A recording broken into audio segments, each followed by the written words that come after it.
It's always felt really weird reading Acts chapter 7. I mean, I think it's just because we know where it's going. We know that Stephen's about to die. But this time when I was reading it, it it kind of occurred to me that Stephen knew where this was going.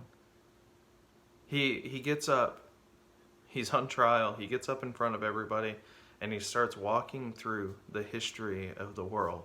He's walking through the history of the Jewish faith. He's walking through the history of the Christian faith too. He starts and he just works his way through the Bible, talking about all the things that God had done. And then he points at the jurors and he says, "And you killed Jesus." It amazes me that he knew what was he knew what was coming. It amazes me that he knew what was coming and he still had the courage to do it. And what also amazes me about all this is he saw where he fit in God's big picture. Too often we try to find new things in God's Word. And we try to be the first to find something. We're constantly looking for new revelation. But what we really need to be looking for is, how do we fit? How do I line my life up so that I can be part of my family history? So that I can fit in this story? Because God has this long story that started at the very beginning when He created everything, and it is just gone and gone and gone. How do I fit into that story? How do I make a difference in my world so that I can be like Stephen? How do I make a difference in my world so that I can be like Abraham?